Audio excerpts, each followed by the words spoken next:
delighted to introduce this morning our guest speaker, Dr. John R. Patrick. John is president of Attitude LLC and former vice president of Internet Technology at IBM. John is a leading Internet visionary and a well-known international lecturer. Business 2.0 named him one of the most intriguing minds of the new economy. He holds degrees in electrical engineering, management, law, and health administration, and has published 7 books. John was a co-founding member of the World Wide Web Consortium at MIT in 1994, a founding member and past chairman of the Global Internet Project, a member of the American College of Healthcare Executives, and a fellow of the Institute of Electrical and Electronics Engineers. Welcome, John. Well, thank you very much. It's nice to be here. I plan to talk about 2 topics. Focus will be on the rise of AI. So let me share the screen. See if you can all see that.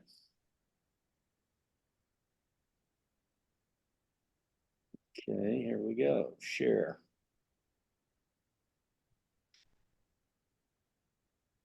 Okay, you can see my title screen. Yes, you can see it. Okay, good.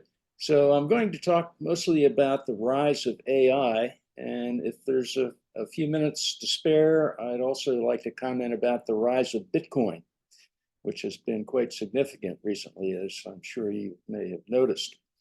I'd like to start out by showing a very short video of a robot, a humanoid robot. And when you see this, please watch the feet and the knees and the hips.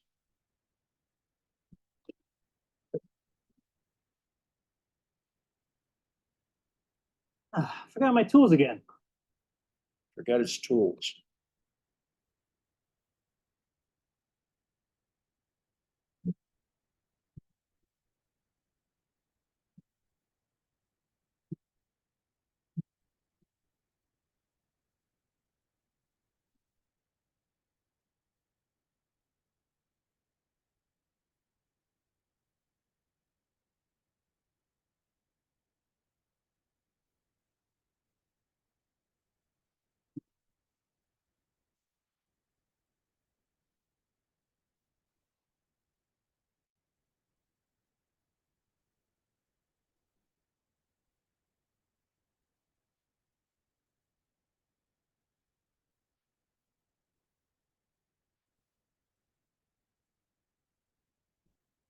So there you have it.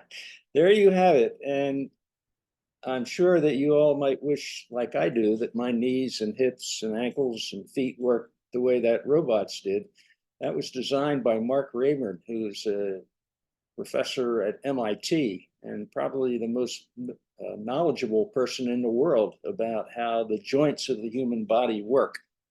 But now let's take that humanoid robot and let's add even more intelligence to it. Pay attention to the words you hear, and you may be amazed, as I was. This guy showed up on a crate and it was installed within an hour. Pretty impressive. That was a big.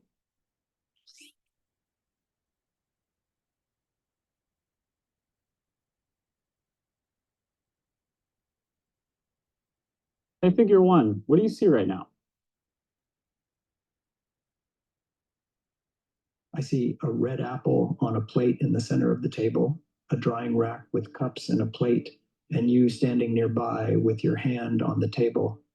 Great, can I have something to eat? Sure thing.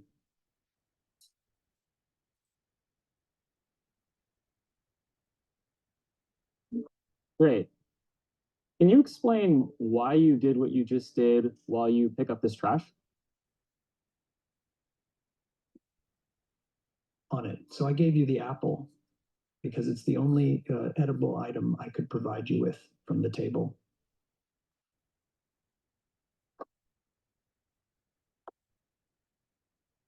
Great. So based on the scene right now, where do you think the dishes in front of you go next?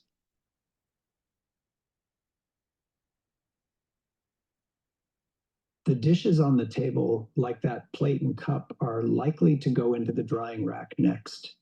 Great. Can you put them there?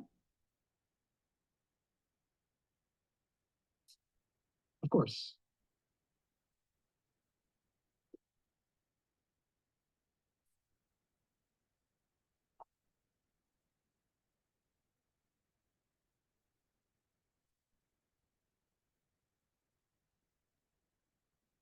All right. So how do you think you did? I think I did pretty well. The apple found its new owner, the trash is gone, and the tableware is right where it belongs. I agree. Thanks, Figure One. You're welcome. If there's anything else you need help with, just let me know. So there's an example of adding a lot of intelligence to the robot. And just imagine when that intelligence achieves the level of advanced general intelligence, artificial general intelligence. You may have seen in the Wall Street Journal this morning that Jamie Dimon and Elon Musk both said that we're soon going to see this capability of artificial intelligence exceeding that of a human being. So you put that together and then perhaps provide some weapons to these robots, you begin to think about some of the science fiction movies that may not be such science fiction. Then another thing that's going on right now with AI is what we would call deep fakes. Here's a picture of Elon Musk and Mary Barra. Elon Musk says he wouldn't be caught dead wearing that coat. Mary Barra is a happily married person. You see them holding hands. I tried to count the number of fingers there. I'm not sure if it's 10 or not, but this is what we have to live with in the coming days as we go into the election cycle. So back in March, a year ago, along with 1,000 others, I signed a letter that was written by Elon Musk and Steve Wozniak. And the idea of the letter was pause big AI experiments. It's going too fast, the letter said. We've got to pause. Well, some of us knew at the time of signing that letter that it was almost laughable. Can you imagine Microsoft or Google or the thousands of hungry startups? They don't even know the meaning of the word pause. They're going as fast as they possibly can. So we have something quite unique happening right under our nose here. It got me thinking back to December 16th, 1994 at MIT, where a handful of us met with the founder of the World Wide Web, and we put together a set of standards that would allow the internet to become much more human friendly, not just displaying documents for which it was invented, but also to be able to make those documents in color and have tables and images and ultimately audio and video. And at that point in time, I knew this is the future. Everything's going to be on this internet. And I must add that that was not the majority view at that time. My own company, IBM, saw the internet as a threat because of the large amount of proprietary software it had, which was an alternative to the internet. Then I went to a conference in Phoenix, Arizona, and John Gage, who was the chief scientist at Sun Microsystems, gave a demonstration of the World Wide Web. He had his laptop on the podium, and he showed live a second grade classroom in Japan, where the students were working away on various things that they were doing. And it was a mind-blowing experience. At that point in time, nobody had actually ever seen the web. And once again, I said, this is the future. I couldn't wait to get back to Armonk, New York, and I wrote a paper called Get Connected. And the very simple idea behind this paper was, hey, the internet's here, it is incredibly powerful, we should start taking advantage of it, and here's how to do it. And it was a very simple, I think it was 5 pages paper. But now I would have to look back at all those things and say, that's nothing compared to AI, nothing compared to artificial intelligence. It's going to be the real game changer, the biggest change we've seen in our lives, perhaps within hundreds of years, and it's going to change everything. In 2019, I wrote a book called Robot Attitude, How Robots and Artificial Intelligence Will Make Our Lives Better. And I focused on how those things would make our lives better. We all can think of the science fiction movies and the scary talk from many people about how terrible AI might be. But I focused on what can it do in various industries? What can it do in insurance and manufacturing and retail, and most importantly, in my mind, in healthcare. I'll have more to say about that in a moment. So this book was written, I wrote it in 2019, and all of a sudden its interest in this book has peaked. Well, maybe not peaked, but climbed, let's say, because of this idea of make our lives better. I think people are looking for that. They want to understand what's the good part of this story. So all of a sudden, AI, which by the way has been around for more than 50 years, all of a sudden it has grown exponentially. Just in the past year, it has skyrocketed. What caused that? Well, there's a half a dozen or so things that I attribute to that. First is awesome computer power. I'm sure you've been following NVIDIA this morning, valued at $2.2 trillion. They've developed a chip that initially had been focused on optimizing the playing of games, but was then adapted to performing the algorithms and calculations involved in artificial intelligence. And this company is booming and has now attracted a lot of competitors. Secondly, the internet has become very reliable and quite fast. It wasn't that long ago that it was quite slow and unreliable. And now it's not perfect, but if you need the high speed capabilities, you can get it. And then there's nearly infinite storage of data. And this is really important because AI is all about data. And this picture you see here is a data center. And if you drive up and down the interstates of America, you can see data centers everywhere. There's thousands of them. And these data centers, and this particular one here, is the home for storage, trillions and trillions of characters of storage of audio and video and almost infinite text. Another thing that contributed to the sudden booming of AI is computer scientists. Kids that go to Carnegie Mellon and MIT and Stanford and Princeton and many, many other schools, they want to go work on AI. In fact, some of them are dropping out of college because they can't wait. They want to get cranking. They want to get working on AI like now. The combination of these things has created breakthroughs in the algorithms for how to process the data that exists in the world.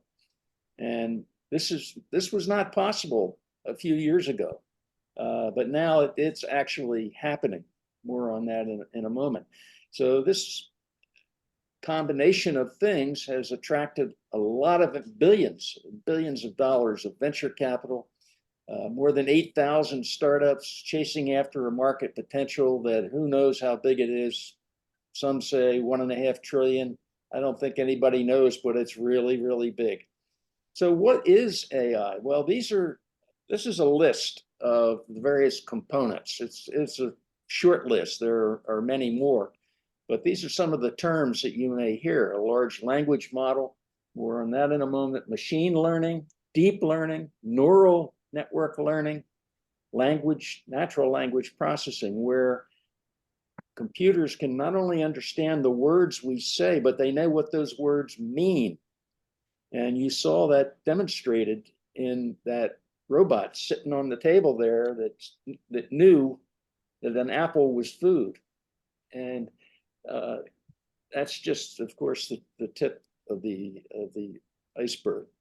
Robotics have been around for a really long time, but they're getting smarter too. And this is helping in many, many cases, people say, well, it's going to eliminate all the jobs. Well, there's a lot of jobs that people don't want, jobs that are boring or dangerous. How would you like to be assigned to go in and do a daily inspection at the Fukushima nuclear plant in Japan? Highly radioactive property. Well, robots don't mind at all. And they've been doing that very faithfully for a long time. How about inspecting the walls of the Great Wall of China and looking for loose stones? And how could you possibly do that? If you've been there and seen how tall that wall is, how could a person possibly inspect that wall? Well, with robotic drones and high accuracy cameras and artificial intelligence, it's a very nice fit for AI to be applied to a complicated, dangerous job. Robotic process automation, the term was not used in the article in the Wall Street Journal this morning, but Jamie Dimon hinted at it. Robotic process automation is software. It's not a robot. It is robot-like, I think you could say. And when you look at what goes on in a big bank, there's a lot of paper shuffling. People will copy a form, somebody fills it out, they fax it to another department, that department keys it into a different system. And there's a lot of that kind of clipboard pasted type things that go on behind the scenes. And robotic process automation can eliminate those tasks. And around the world, this will, for certain, eliminate many millions of jobs. Virtual assistants, Alexa, Siri, they're getting better, but they have a long way to go when you compare them to the chatbots, such as ChatGPT or Gemini or others. So pluses and minuses. Yeah, there's a lot of pluses and a lot of minuses.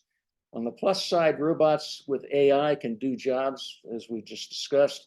Improved healthcare outcomes. More on that in a moment. Collaboration, not eliminating jobs alone, but helping people to learn more, boosting productivity and efficiency. On the minus side, there are definitely minuses. AIs, they make mistakes, and sometimes they don't know the answer, and so they fake it. And this is often called hallucination. I had a situation myself just recently where I asked an AI to make a certain calculation, and it didn't look right to me, and it turned out it wasn't right. And the AI actually argued with me, and I finally backed it into a corner, and it said, "Oh, I'm sorry, you're right. I apologize. I screwed up." That's good that they would acknowledge that, but only if pushed into the corner. So you really have to be careful what you get from AI. It can spread misinformation, deep fakes. Election and general politics are definitely going to be at risk, let's put it that way. Yeah, it can eliminate millions of jobs and can potentially threaten humanity. And if you imagine those robots that we looked at earlier and you imbue them with artificial general intelligence, smarter than humans, and those robots look around the room and they say, these humans, if I look back over the thousands of years, they have eliminated so many species of life in the world, eliminated them. Maybe we should eliminate the humans. Do we really need them? And this is scary stuff, but some people that know a lot more than I do are actually quite alarmed and concerned about this possibility. Facial recognition is one aspect of AI. It showed its power in January when a lot of people stormed the Capitol and they went inside and sat in Nancy Pelosi's chair and had a cigar and waving a flag and taking selfies of themselves and posting them on Facebook. It made the job for the FBI really, really easy. So facial recognition is quite powerful. A number of cities, including San Francisco, have banned it. I think that's a mistake, frankly, because there are cases where there's a terrorist on the loose. We know who that terrorist is. We know they're in San Francisco, but we don't know where. You bet we'd like to keep an eye on that person. Airbnb, as a sidebar to this, they have almost 8 million active listings around the world. They have banned facial recognition in those properties. So basically, AI is all about data and algorithms. Algorithms are formulas. Area of a circle equals pi r squared. That's an algorithm. That's a simple one. Algorithms that get applied to all the data of the internet, all of the data, this vast amount of data put together into what's called a large language model. And these algorithms work on that data to answer questions and to generate content, generative AI, it's called. There's a story about dogs and cats. I won't take the time right now to explain it, but basically humans that see a cat or a dog walk by, they know whether it's a dog or whether it's a cat. How do they know? Well, they process that image through the occipital lobe in the back of our head, and it's a form of deep learning, a form of neural networking. And computers, when trained with tens of thousands of pictures of dogs and cats, they're more accurate than humans are. So this is a really booming area, and the impact, every organization, every person, every process. The area that I am most interested in is healthcare. Peter Lee at Microsoft and several other people wrote this book called The AI Revolution in Medicine. The electronic health records that all of us contribute to every day, vast amounts of data in these electronic health records. What gets done with that data? How is it used? Well, the one thing I can say for sure is that the lawyers use it in lawsuits. But what do doctors use it? Not really. WES is the whole exome sequencing of our body. Exome is a subset of the genome, and it's an important subset because it represents the genes that code the protein that tell our bodies how to grow and how to apply and build protein for our organs. Medical errors are a really big thing in healthcare. One study at Johns Hopkins said that the #1 killer in America was heart disease, #2 was cancer, and #3 was hospitals. And due to medical errors, many of which are medication errors. AI absolutely can eliminate those errors. Medical research is going to be accelerated. That's already happening. Diagnoses are going to become more accurate, more consistent. Physician notes, which take on average a couple of hours a day on the part of doctors, can be done just by putting an iPhone or a smartphone in the room as the doctor has a discussion with you, and then that gets translated into a physician note, organized, data inserted automatically into electronic health record, and a letter generated to the patient saying, here's what went on in the room today. Stethoscopes have been around since the 1800s, basically unchanged, but now there are new ways for stethoscopes to operate by applying digital technology to convert what the doctor hears into digital information, and this vastly increases the accuracy. X-rays, CAT scans, PET scans, MRIs, all of these they're data. It's not a film anymore. A lot of doctors still call them films, but there are no films. It's just ones and zeros, data. And AI is much more capable of processing vast amounts of cases and being able to find out what's in common and what's not, and to be able to come up with a more accurate diagnosis than a human doctor can. So the opportunities here are extraordinary. It's a chance for healthcare to catch up. That's the way I look at it, because healthcare is so far behind, as I'm sure you know. My advice to the local hospital is go for the low-hanging fruit. Don't try to cure cancer overnight. Try to eliminate those Post-its and clipboards and these awful processes that drive patients crazy and drive doctors crazy. So the need for regulation is an important aspect of this. China and Europe are way ahead of us. I would like to be more optimistic about our Congress, but I can't really say that they understand this and that they're moving at the pace of a snail. So I'm going to go real fast over cryptocurrency because I think some of you may be interested, and then we're going to go right into the questions. Crypto there's nothing physical about it. It's all digital. It operates on a database called blockchain. It's highly secure. It's immutable. My favorite word, immutable. So when something is recorded on the blockchain, it's recorded. It can't be changed. You can add to it, or you can modify the result of data, but you can't change the data that was originally placed there. There was an 8-page paper written by Satoshi Nakamoto that explains how all this is to work. If you ever have any trouble sleeping, when you get a copy of my presentation here, click on the paper and you can get that 8-page paper, and I guarantee it'll put you right to sleep.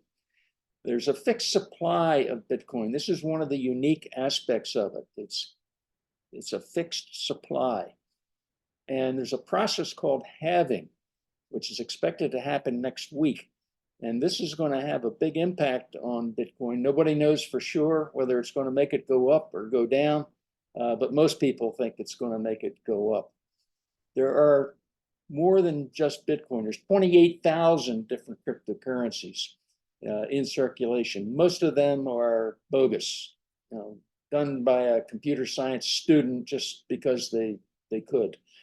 There are 600 exchanges where you can buy and sell cryptocurrencies, and there's almost 1 billion wallets in place, digital wallets. So is Bitcoin a currency or is it a security? Well, ask the SEC and then ask them again tomorrow and you'll get a different answer. But pretty much, I think most people would agree it's both. There's not a lot of purchase activity happening with Bitcoin. It's mostly being held as a store of value, like gold. BlackRock and others think this is the future, and they are advising their wealthy clients to put 2%, 3% of your portfolio into Bitcoin. And already there's more than $10 billion that has moved that way. It's the most an ETF has ever grown in terms of the speed ever. So here's just a quick peek. A year ago, Bitcoin was 27,000. At this moment, it's 68,498. So there is some volatility. But if you look over a period of time, it's actually less volatile than the NASDAQ. And what's going to do from here? Well, nobody knows, but the pressure, I would say, is upward. Stable coins is another type of coin. It's not speculative in any way. It's fixed in value. And the purpose of these stable coins is to enable people to make a payment across borders in particular. People that come to the US to work and they want to send the money home to their families. It can be very expensive to use Western Union, but they can do it with stable coins for almost nothing in the cost of transfer. So I'm going to stop there. There's a lot more to say about crypto.